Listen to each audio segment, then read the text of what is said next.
Deputado Danilo Forte, relator da Lei de Diretrizes Orçamentárias, está de volta conosco aqui no Jornal Gente para falar sobre a LDO. E aí o senhor falava, deputado, sobre a sua surpresa ao perceber que o governo está defendendo o adiamento da votação da LDO. O que é que está acontecendo, deputado? Eu fui surpreendido com essa informação pela imprensa hoje de manhã. Inclusive, ontem tive uma reunião longa com os representantes da Secretaria de Relações Institucionais, ligado ao ministro Alexandre Padilha. Até ontem à noite tive conversa tanto com a presidenta da Comissão de Orçamento, como também com o relator da reforma tributária, o deputado Aguinaldo Ribeiro, que é irmão da senadora Daniela, que é a nossa presidente da Comissão de Orçamento, e estava tudo marcado, tudo oficializado para hoje, inclusive está marcado ainda. Para hoje, 1h30 a reunião de líderes e 2 horas, às 14 horas, início da sessão da CMO para ler e, posteriormente, fazer a votação da LDO. O relatório está pronto desde quinta-feira, inclusive está no sistema, né? Esse foi um dos relatórios mais discutidos da história da LDO dos últimos anos. Desde agosto a gente vem discutindo esse relatório, né? Fizemos audiências públicas nos estados, fizemos várias audiências nas comissões temáticas da Câmara, fizemos nas comissões setoriais, nas frentes parlamentares, né? Diversas vezes, em todos os momentos em que fui convidado por algum líder ou fui convidado pelo próprio governo para debater tanto no Ministério da Fazenda como nas relações institucionais, na Casa Civil, sempre me disponibilizei a fazer o debate. Então, por falta de diálogo, não é. E eu acho que, nesse momento, o pior dos mundos, e Cláudio Humberto já tem vivência para isso, é o Brasil ficar sem orçamento. Ficar sem orçamento agora é o caos. É o fim da responsabilidade fiscal, é o fim do compromisso com o arcabouço fiscal, é o fim de todos os parâmetros que possam gerar credibilidade para a retomada do desenvolvimento econômico do país. E, ao mesmo tempo, uma própria falência política do governo, porque um governo que não consegue entregar o orçamento para o ano que vem, eu acho que o Congresso vai se mobilizar fortemente para fazer essa votação. Deputado, qual o risco ou a possibilidade dessa notícia ser fake news?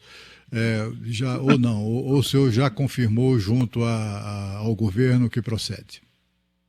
Eu estou tentando. Eu liguei agora cedo para o ministro Alexandre Padilha, não consegui, e estou indo agora de encontro à senadora Daniela para saber se tem algum fundamento. Eu acredito e rezo para que seja uma fake news, menos mal que seja. Por que o governo teria interesse em não votar agora o orçamento, deputado? Eu acho que o governo tem interesse em votá-lo, porque a credibilidade está em jogo. A dificuldade, inclusive, da relação política ela é corrigida na medida em que haja um diálogo franco entre os dois poderes. E aí, não votar, começar o ano que vem administrando o orçamento para o 10º, né, num ano eleitoral, né, isso é um risco muito grande, porque vai acirrar muito debate político num país que já tem uma polarização muito forte. Então, eu acho que a gente tem procurado no Congresso votar as pautas da área econômica do governo, né? Inclusive votamos várias matérias a pedido, né, e a solicitação do próprio ministro da Fazenda. Tem aí uma agenda econômica para ser votada até o final do ano, que é fundamental para o equilíbrio das contas no ano que vem, e eu acredito que o governo não vai chutar o balde numa altura dessa do campeonato e ignorar a peça mais importante do Congresso Nacional, que é o seu orçamento. Deputado, o orçamento é um assunto árido, não é? Muito número, muita meta, muita regra, e ao mesmo tempo é fundamental para a gente entender o que o governo vai fazer o ano que vem. Então, eu queria colocar esse desafio aqui para o senhor e pedir para o senhor explicar para o nosso ouvinte, para o nosso assinante, de uma forma geral, o que é que está na LDO, no projeto que o senhor relatou. A LDO está procurando o máximo de transparência possível, porque eu tenho uma máxima comigo que onde tem dinheiro público tem que ter transparência para ter previsibilidade e ter eficiência no gasto público, né? E dentro desse princípio, o que a gente tentou foi amoldar, né, a capacidade do país de arrecadação, que é o fruto do nosso trabalho, no nosso dia a dia, desde a hora de manhã cedo, quando compra um pão na padaria, até a hora que vai dormir, quando desliga a luz, a gente está pagando imposto. E esse imposto vai para fazer exatamente a base orçamentária do país. E esse dinheiro não é do governo, é de todos nós. Então, nós precisamos ter uma consciência com relação a essa aplicação. E dentro da direção, priorizar as áreas de investimentos que deverão gerar emprego e riqueza para o país, e dentro do custeio da máquina ter uma maior eficiência, para que não haja, por exemplo, o momento difícil que a saúde pública do Brasil vive hoje. Né? São milhares e milhares de cirurgias seletivas que precisam ser feitas, né, que não são feitas muitas vezes porque o orçamento não está sendo compatível. É um momento difícil para os estados e municípios, porque receberam muito dinheiro na pandemia e mantiveram as suas despesas, os seus custeios, e não adaptaram à nova realidade da economia brasileira. E, por outro lado, também, né, estamos aí com 4 meses de queda de arrecadação do governo federal, que também se reflete nas transferências para os estados e municípios. E quem vai corrigir tudo isso, pelo menos dar credibilidade para essa correção, é a lei orçamentária, porque sem ela o país não pode ter o mínimo de credibilidade.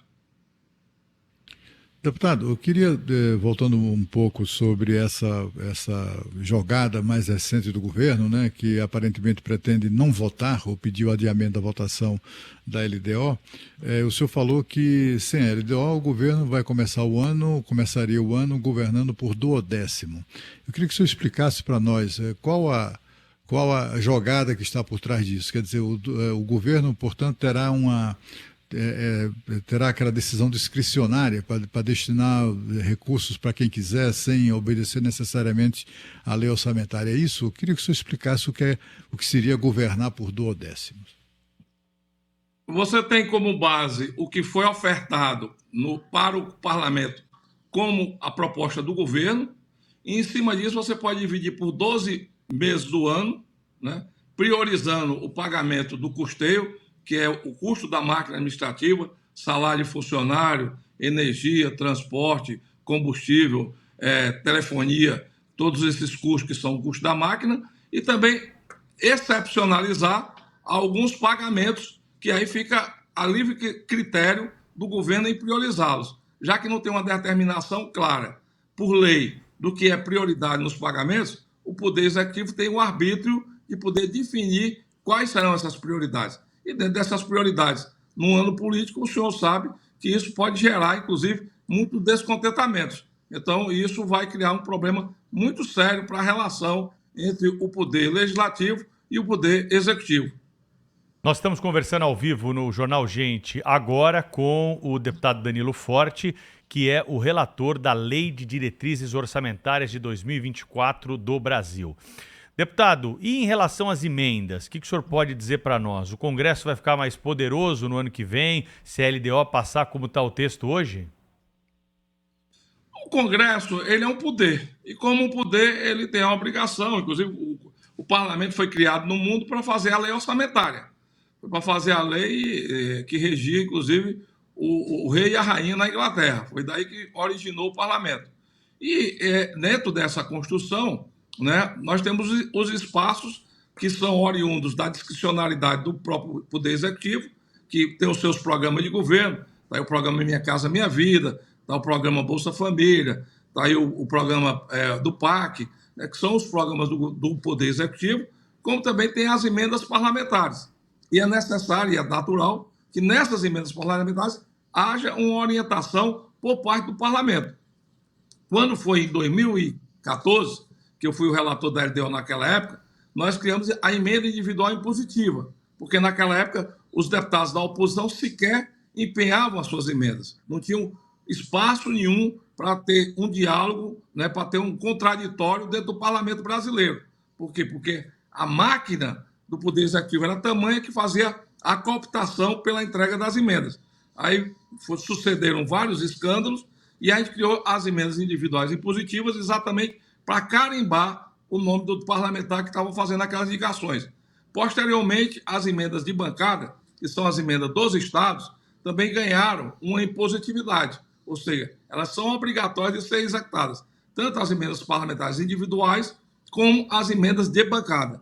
E, dentro desse contexto, a obrigação do governo, na impositividade, é executar essas emendas. O que nós estamos inovando é criando agora um cronograma para que o parlamentar possa saber quando a sua emenda vai ser empenhada. Por quê? Porque mudou o jogo do toma lá da cá. A pressão política agora se dá, né, muitas vezes em cima da previsibilidade do empenho dessa emenda no primeiro semestre, no terceiro trimestre, no final do ano. E isso faz um jogo entre o parlamento e o executivo. O que nós estamos querendo agora é criar exatamente um disciplinamento para que não haja essa troca, esse toma lá da cá, essa cooptação em cima dessa mácula que muitas vezes interfere, inclusive, em votações importantes do Congresso Nacional. Eu acho que a gente está, cada ano, aperfeiçoando mais essa relação e também buscando aperfeiçoar a fiscalização, a garantia da responsabilidade do parlamentar na indicação da emenda, como também da fiscalização sobre o objeto dessa emenda. Deputado Danilo Forte, acho que das maiores polêmicas da economia dos últimos tempos está a questão do déficit zero. Como é que a LDO trata esse compromisso do governo Lula de atingir no ano que vem o déficit zero, ou seja, não gastar nada além do que for arrecadado, sendo que esse ano a gente vai ter um déficit ali na casa dos 180 bi. Você acha que isso é factível? Eu acho muito difícil. E a responsabilidade é do Poder Executivo. Eu venho dizendo isso desde abril, né, que essa política de aumentar impostos, ela está diminuindo a atividade econômica, está sufocando a atividade econômica, inclusive se refletindo na queda da arrecadação do próprio governo. E esse desespero de aumentar impostos cria, inclusive, um fator de instabilidade no investimento. Os empresários estão se retraindo, o investimento privado no Brasil está diminuindo, porque você não sabe quanto vai pagar em imposto daqui a 3 meses, daqui a 6 meses, daqui a 1 ano. Então, e como esses investimentos, principalmente na logística, na indústria básica, são investimentos de longo prazo, essa retenção está sendo vista, inclusive, na queda da arrecadação do próprio governo. Então, eu acho que essa postura é uma postura equivocada, e isso está trazendo dificuldade para a construção dessa meta zero no ano que vem, e o que a gente fez foi dizer que essa responsabilidade é do Poder Executivo, baseado nos princípios da lei do arcabouço fiscal e baseado nos princípios da lei de responsabilidade fiscal. Quiseram jogar esse problema para o parlamento e o que a gente fez foi exatamente dizer, não, essa definição, se quiser quebrar o déficit zero, se quiser rever a meta fiscal, o governo pode fazê-lo no ano que vem, desde que obedeça o que está na lei do arcabouço e obedeça o que está na lei de responsabilidade fiscal. Não fazendo assim, é pedalada. Deputado, voltando um pouco a essa questão do provável adiamento da votação da LDO, que é pretendido pelo governo, né, segundo a notícia de hoje, o dono da pauta não é o presidente da casa? O que é que o presidente da casa tem a dizer sobre isso? O senhor tem alguma informação? Porque se o dono da pauta agora é o governo, como é que isso funciona na prática? A pauta é feita pela presidente da Comissão Mista de Orçamento, no primeiro momento. E quando a votação vai para o plenário, a pauta é feita pelo presidente do Congresso Nacional, que é o presidente do Senado, senador Rodrigo. Então, eu acho que agora o que a gente está esperando é exatamente que, é o que eu vou fazer depois da entrevista, me comunicar com eles para saber a coerência com relação a isso e, caso haja qualquer transtorno, responsabilizar a quem está causando o transtorno, porque é uma responsabilidade muito grande. Eu digo e repito, o Brasil pode ter uma insolvência financeira no ano que vem se a gente não voltar o orçamento em tempo hábil. Por quê? Porque o clima de estabilidade já é muito grande. E a garantia que nós temos do cumprimento da lei orçamentária é exatamente baseada na sua votação. Então, a responsabilidade ou a irresponsabilidade desse adiamento precisa ser nominada. Nós conversamos ao vivo aqui no Jornal Gente de hoje com o deputado Danilo Forte, que é o relator da LDO. Deputado, obrigado aí pela entrevista, boa sorte aí para o senhor. Vamos estar ao longo do dia acompanhando e, claro, atualizando essas informações sobre a possibilidade da votação hoje da lei orçamentária do ano que vem. Grande abraço. Obrigado, Pedro. Obrigado, Thaís. Um abraço, Cláudio Beto. Abraço. Obrigada. 9 horas, 1 minuto.